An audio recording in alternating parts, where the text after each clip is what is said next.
Livro Bom Dia Espírito Santo, de Benihim. Capítulo 3 Tradição. Entrei no meu quarto e, como se estivesse magnetizado, fui atraído até aquela grande Bíblia negra. Era a única Bíblia em nossa casa. Mamãe e papai nem tinham uma. Eu não me recordava de onde ela surgiu, mas era minha desde que me lembro. As páginas mal tinham sido abertas desde nossa chegada ao Canadá, mas agora eu orava: Senhor, precisa me mostrar o que aconteceu comigo hoje. Abri a escritura e comecei a devorar como um faminto que tivesse recebido um pedaço de pão. O Espírito Santo tornou-se meu professor. Não sabia na época, mas foi exatamente o que, de forma milagrosa, começou a acontecer. Vejam, os jovens na reunião de oração não disseram: agora, isso é o que diz a Bíblia. Não me disseram nada. Na verdade, nem tinham ideia do que havia acontecido durante as últimas 24 horas. E, é claro, não contei nada aos meus pais. Comecei lendo os evangelhos. Peguei-me dizendo em voz alta: Jesus, entre em meu coração. Por favor, Senhor Jesus, entre em meu coração. Em toda a Escritura, vi o plano de salvação se mostrando para mim. Era como se nunca tivesse lido a Bíblia antes. Oh, meu amigo, ela estava viva. As palavras borbulhavam de uma fonte, e eu bebia livremente. Finalmente, às 3 ou 4 da manhã, com uma paz silenciosa que nunca tinha conhecido antes, adormeci. No dia seguinte, na escola, procurei aqueles fanáticos e disse: Ei, gostaria que me levassem até sua igreja. Eles me contaram sobre um culto semanal do qual participavam e se ofereceram para me levar, uns 2 dias depois. Naquela quinta noite, acabei nas catacumbas. Era assim que eles chamavam a igreja. O culto era como aquela reunião de oração matinal na escola, as pessoas ficavam com as mãos levantadas, louvando ao Senhor. Dessa vez, no entanto, eu os acompanhei. Jeová Jireh, meu provedor, sua graça é suficiente para mim, eles cantavam sem parar. Gostei daquela música desde a primeira vez que a ouvi, e adorei ainda mais quando descobri que tinha sido escrita pela mulher do pastor, Merla Watson. Seu marido, Mer, era o pastor desse incomum rebanho. As catacumbas não eram uma igreja típica. As pessoas que frequentavam eram simplesmente uma multidão exuberante de cristãos que se encontrava toda noite de quinta na Catedral de São Paulo, uma igreja anglicana no centro de Toronto. Eram os dias do Movimento de Jesus, quando os chamados hippies eram salvos mais rapidamente do que conseguiam cortar o cabelo. Pensando nisso, eu mesmo não vi a cadeira de um barbeiro há muito tempo. Olhei ao redor. O lugar estava cheio de jovens como eu. Deviam ter visto aquilo. Estavam pulando, dançando e alegremente fazendo barulho para o Senhor. Era difícil para mim acreditar que um lugar como aquele realmente existisse. Porém, de alguma forma, a partir daquela primeira noite, senti que pertencia ao grupo. Suba ali. No término da reunião, Mev Watson disse: deem um passo à frente todos aqueles que quiserem fazer uma confissão pública de seu pecado. Vamos orar com vocês enquanto pedem que Cristo entre em seus corações. Comecei a tremer, mas pensei: não acho que eu deva fazer isso porque já estou salvo. Eu sabia que o Senhor havia tomado conta da minha vida às 5 para as 8 da manhã de segunda-feira. E já era quinta. Você adivinhou. Segundos depois eu me peguei caminhando por aquele corredor o mais rápido que conseguia. Não sei bem por que estava fazendo isso. Porém algo dentro de mim estava mandando: vá até lá. Foi naquele momento, em um culto carismático, em uma igreja anglicana, que esse bom católico de um lar ortodoxo grego fez uma confissão pública de sua aceitação de Cristo. Jesus, eu disse, estou pedindo que seja o Senhor da minha vida. A Terra Santa não podia se comparar com isso. Era muito melhor estar onde Jesus estava, do que onde ele costumava estar. Aquela noite, quando cheguei em casa, estava tão preenchido com a presença do Senhor que decidi contar à minha mãe o que tinha acontecido. Não tive coragem de contar ao meu pai. Mamãe, tenho de compartilhar algo com você, sussurrei. Fui salvo. No primeiro instante, seu queixo caiu. Ela olhou e falou secamente: salvo. Do quê? Confia em mim, falei. Você vai entender. Na manhã de sexta, e durante todo o dia, na escola, no quiosque, onde eu fosse, uma imagem ficava piscando na minha frente. Eu me via pregando. Era impensável, mas não conseguia apagar a imagem. Via multidões de pessoas.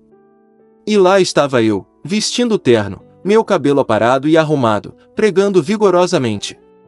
Naquele dia, encontrei Bob, meu amigo esquisito, que tinha enfeitado as paredes do quiosque com as escrituras. Contei um pouco do que tinha acontecido naquela semana, e lhe disse que me via pregando. Bob, falei, foi assim o dia todo. Não consigo me livrar da imagem que me mostra falando em enormes cultos ao ar livre, em estádios, em igrejas, em teatros. Começando a gaguejar, lhe disse, vejo pessoas até onde a vista alcança. Devo estar ficando louco. O que você acha que isso significa? Só pode ser uma coisa, ele me contou. Deus o está preparando para um grande ministério. Acho isso maravilhoso. Expulso, não recebi esse tipo de encorajamento em casa. É claro, eu realmente não conseguia contar a eles o que o Senhor estava fazendo. A situação era terrível. Humilhação e vergonha a toda a minha família começou a me perturbar e ridicularizar. Foi horrível. Eu esperava isso do meu pai, mas não da minha mãe. Durante meu crescimento, ela tinha mostrado tanto carinho. Da mesma forma, meus irmãos e irmãs. Porém, naquele momento, eles me tratavam com desprezo, como um intruso que não pertencia àquele lugar. Tradição. Tradição, diz a canção no musical Um Violinista no Telhado. Se um oriental quebra a tradição, comete um pecado imperdoável. Duvido que o Ocidente consiga entender isso seriamente. Traz humilhação para sua família. E isso não pode ser perdoado.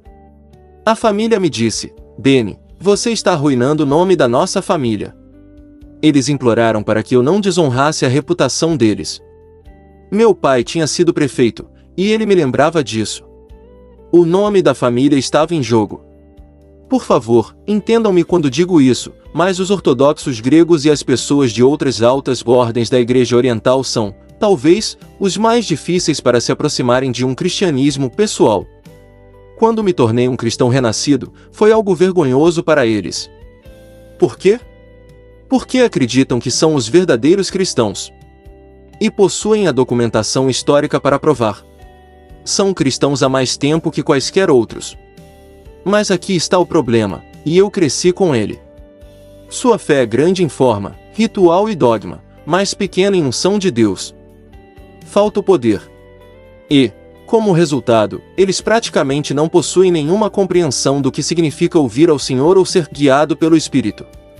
Ficou óbvio que, se eu quisesse permanecer em minha própria casa, deveria parar de falar sobre Cristo.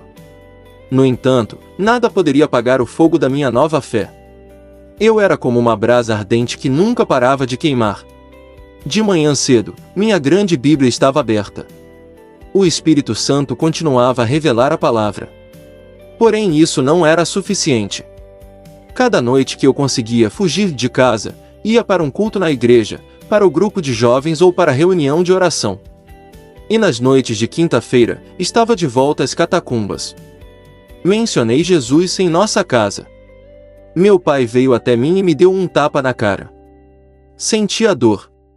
Não, dessa vez não era a pedra de Jerusalém. Era um tipo diferente de dor. Porém eu a sentia por minha família. Amava-os tanto e agonizava por sua salvação. Na verdade, era minha culpa. Meu pai tinha me avisado, mencione o nome de Jesus mais uma vez e vai se arrepender. Ele resmungou com ódio quando ameaçou a me expulsar de casa. Comecei a contar para minha irmã mais nova, Mary, sobre o Senhor. De alguma forma, meu pai descobriu e sua raiva explodiu de novo. Ele me proibiu de conversar com ela sobre coisas espirituais. Hora do psiquiatra. Até meus irmãos me perseguiram. Eles me chamavam de todos os nomes debaixo do céu, e alguns debaixo da terra. Isso durou um longo tempo. No meu quarto, eu orava, Senhor, isso vai acabar? Será que eles o conhecerão? Chegou a um ponto no qual não havia nenhum membro da família com quem pudesse conversar. Não precisei olhar a definição de ostracismo. Trouxeram minha avó de Israel só para me dizer que eu estava louco. Você é um constrangimento para o nome da família, ela falou. Não entende a vergonha que está causando? Meu pai marcou uma consulta para mim com um psiquiatra. Era evidente que papai achava que eu tinha ficado louco. E qual foi a conclusão do médico? Talvez seu filho esteja passando por algo. Ele vai sair dessa. Sua tática seguinte foi conseguir um emprego que me deixaria tão ocupado que eu não teria tempo para esse Jesus. Foi até um de seus amigos e disse-lhe: gostaria que você oferecesse um emprego ao meu filho, Benny. Papai me levou até o local e esperou no carro enquanto eu entrava. O homem era uma das pessoas mais rudes, duras e más que já encontrei na vida. Era óbvio que não poderia trabalhar para alguém assim. Voltei para o carro e disse ao meu pai: pai, nunca poderia tê-lo como chefe. Realmente, senti pena de meu pai naquele dia. Estava ficando sem perspectivas. Ele disse: Benny, o que você quer que eu faça por você? Diga-me o que é, farei qualquer coisa que pedir se simplesmente deixar esse seu Jesus. Pai, falei, você pode me pedir qualquer coisa, mas eu morreria antes de abrir mão do que descobri. Foi uma cena fria. Ele se transformou de um pai amigável em um estranho sarcástico. Tudo o que tinha a oferecer era outra torrente de ódio e ataques verbais. No ano seguinte, talvez os 2 seguintes, meu pai e eu quase não conversamos. Na mesa de jantar, ele não me olhava. Eu era totalmente ignorado. Finalmente, ficou insuportável até mesmo sentar e assistir ao noticiário da noite com minha família. Então, o que eu fazia? Ficava no meu quarto. No entanto, pensando nisso agora, posso ver que o Senhor sabia exatamente o que estava fazendo. Passei centenas de horas, milhares, sozinho com Deus. Minha Bíblia estava sempre aberta. Eu orava. Estudava. Louvava. Eu me alimentava com o maná celestial que iria necessitar nos anos seguintes. Devo obedecer ao Senhor. Ir à igreja era um problema gigantesco. Eu queria ir, mas meu pai dizia, de jeito nenhum, muitas vezes. Na verdade, essas eram praticamente as únicas conversas que tínhamos, argumentos sobre a casa do Senhor. Os orientais consideram impensável desobedecer aos pais. Porém agora eu tinha quase 21 anos. E lembro-me nitidamente da noite em que reuni toda a minha ousadia para falar com meu pai. Vou obedecê-lo em tudo o que você quiser, mas na questão de ir à igreja, não vou obedecê-lo.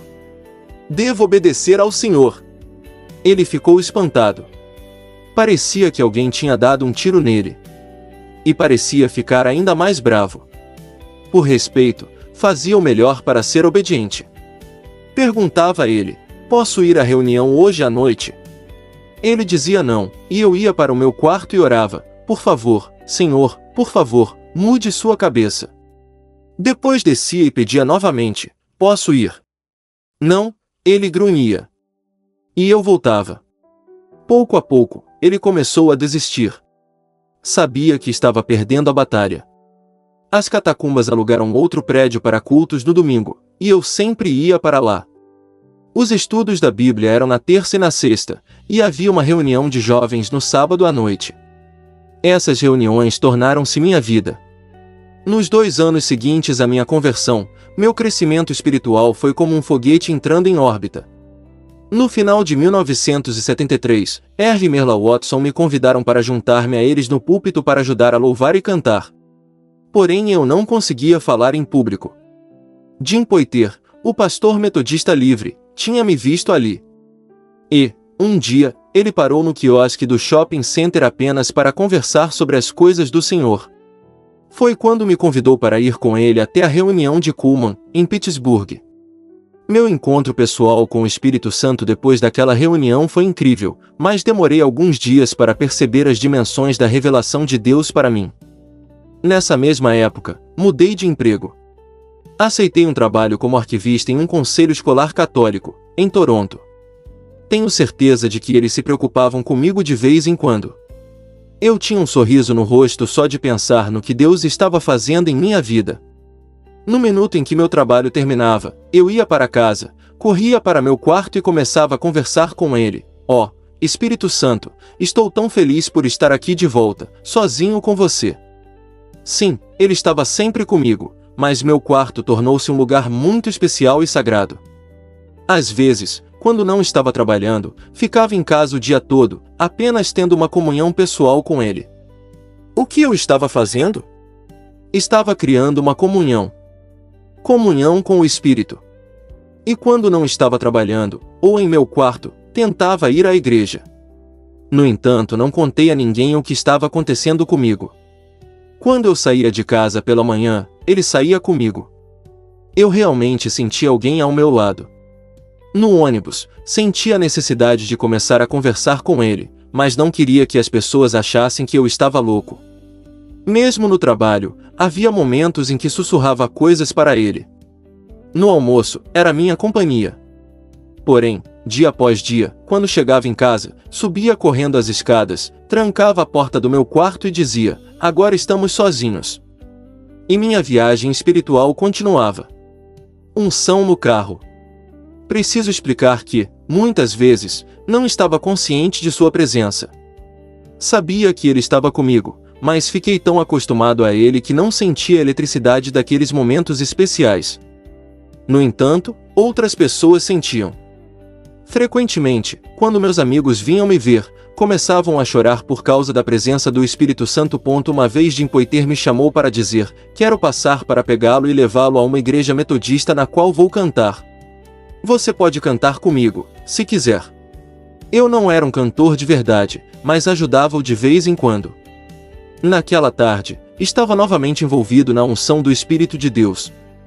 Foi quando ouvi Jim tocar a buzina. Quando corria pelas escadas até o carro, praticamente senti a presença de Deus correndo comigo. No momento em que pulei no banco da frente e fechei a porta, Jim começou a chorar. Começou a cantar aquele refrão: "Aleluia! Aleluia!" Virou-se para mim e disse: "Benny, posso sentir o Espírito Santo neste carro." "Claro que sua presença está neste carro", falei. Onde mais estaria? Para mim, tinha se tornado algo normal. No entanto, Jim quase não conseguia dirigir. Continuou a chorar perante o Senhor. Uma vez, minha mãe estava limpando o corredor enquanto eu estava no meu quarto conversando com o Espírito Santo. Quando saí, ela foi jogada para trás. Algo a jogou contra a parede. Eu disse: "O que há de errado com você, mamãe?" E ela me respondeu: "Não sei." Bem, a presença do Senhor quase a derrubou. Meus irmãos podem contar as várias vezes que se aproximaram de mim e não sabiam o que estava acontecendo, mas sentiam algo em comum. Com o passar do tempo, perdi o desejo de sair com os jovens da igreja para me divertir. Só queria ficar com o Senhor. Então, era comum eu dizer: "Senhor, prefiro isso a qualquer coisa que o mundo possa me oferecer." Eles podiam ter seus jogos, sua diversão, seu futebol, eu simplesmente não precisava disso. "O que quero é o que tenho agora", falei ao Senhor. "Não sei o que é, mas nunca tire isso de mim." Comecei a entender mais profundamente o desejo de Paulo de comungar com o Espírito Santo. Henry, Mary, Sam e Willie. Agora, até membros da minha família estavam fazendo perguntas. O Espírito do Senhor penetrou tanto em nosso lar, que meus irmãos e irmãs começaram a desenvolver uma fome espiritual. Um por um, vieram a mim e começaram a fazer perguntas. Diziam: "Benny, estive observando você. Esse Jesus é real, não é?" Minha irmã, Mary, entregou seu coração ao Senhor e, poucos meses depois, meu irmão mais novo, Sam, foi salvo. Depois veio Willie. Tudo o que podia fazer era gritar: "Aleluia!" Estava acontecendo, e eu nem tinha começado a pregar. Meu pai estava perto de ir para um hospício. Estava perdendo toda a sua família para esse Jesus. Ele não sabia como resolver isso. Porém, não havia dúvida de que minha mãe e meu pai podiam ver a transformação que já estava acontecendo em mim, em dois de meus irmãos e em Mary. Quando entreguei minha vida ao Senhor, tive alguns encontros maravilhosos com Ele. Porém, isso não era nada comparado com minha caminhada diária com o Espírito Santo. Agora o Senhor realmente visitava meu quarto. A glória preenchia aquele lugar. Alguns dias, eu ficava de joelhos louvando o Senhor por 8, 9 ou 10 horas, direto. O ano de 1974 liberou um fluxo infinito do poder de Deus em minha vida. Tinha de dizer apenas, bom dia, Espírito Santo, e tudo recomeçava. A glória do Senhor permanecia comigo. Um dia, em abril, pensei, deve existir uma razão para isso. Perguntei, Senhor, por que está fazendo tudo isso por mim? Eu sabia que Deus não preparava piqueniques espirituais para sempre. Em seguida, quando comecei a orar, foi isso que Deus me revelou. Vi alguém parado na minha frente. Estava totalmente em chamas, movendo-se incontrolavelmente, seus pés não tocavam o chão. A boca desse ser estava se abrindo e se fechando, tal como a palavra descreve um ranger de dentes. Naquele momento, o Senhor falou comigo em voz alta. Ele disse, pregue o Evangelho. Minha resposta, é claro, foi, mas, Senhor, não consigo falar. 2 noites depois, o Senhor me mandou um segundo sonho. Vi um anjo. Tinha uma corrente na mão, presa a uma porta que parecia abarcar todo o céu. Ele abriu e havia pessoas até onde o olho conseguia ver. Almas. Estavam todas caminhando para um vale grande e profundo, e o vale era um barulhento inferno de fogo. Era assustador. Vi milhares de pessoas caindo naquele fogo. Os que estavam nas primeiras fileiras estavam tentando lutar, mas o mar de humanidade atrás deles os empurrava para as chamas. Novamente, o Senhor falou comigo. Ele disse claramente, se você não pregar, todos os que caírem será por responsabilidade sua. Soube instantaneamente que tudo o que acontecia na minha vida era por uma razão, pregar o Evangelho. Aconteceu em Oxava. A comunhão continuou. A glória continuou. A presença do Senhor não desapareceu, acabou se intensificando. A palavra se tornou mais real, minha vida de oração se tornou mais poderosa. Finalmente, em novembro de 1974, não consegui mais evitar o assunto. Disse ao Senhor, vou pregar o Evangelho com uma condição, que você esteja comigo em todos os cultos.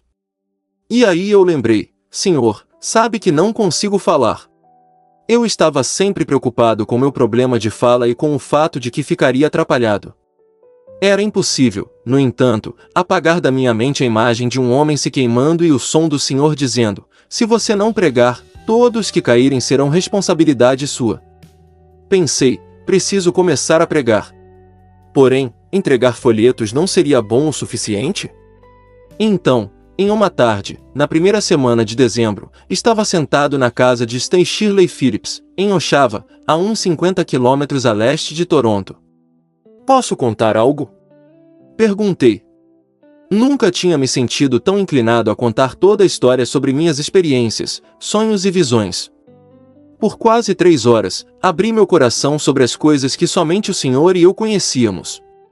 Antes de terminar, Stanley me fez parar e disse, Benny, essa noite você precisa vir até nossa igreja e compartilhar isso. Eles tinham uma comunidade chamada Shiro, cerca de 100 pessoas, na Assembleia de Deus de Trinity, em Oxava. Gostaria que vocês tivessem me visto. Meu cabelo estava na altura dos ombros e eu não estava vestido para ir à igreja, porque o convite tinha sido totalmente inesperado.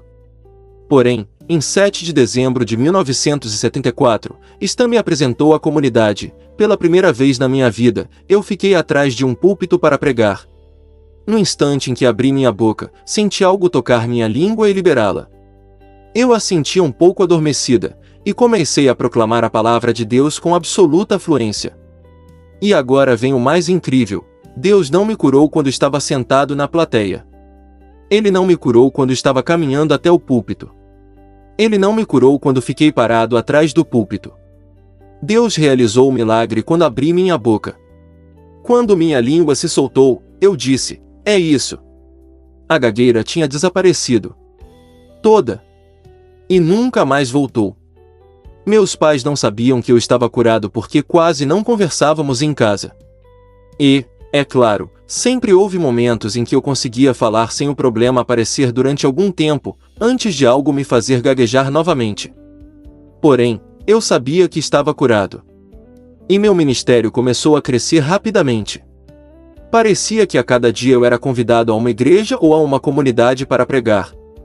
sentia-me perfeitamente no centro da vontade de Deus. Vou morrer.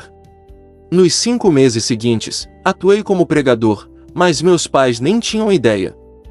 Manter isso escondido por tanto tempo foi um milagre. Meus irmãos sabiam, mas não ousaram contar a papai, porque sabiam que seria o fim de Benny. No Toronto Star, de abril de 1975, apareceu um anúncio de jornal com minha fotografia.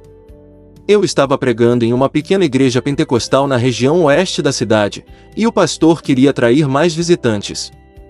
Funcionou. Costandi e Clemence viram o anúncio. Eu estava sentado na plataforma naquela noite de domingo. Durante as músicas, olhei para frente e quase não conseguia acreditar em meus olhos.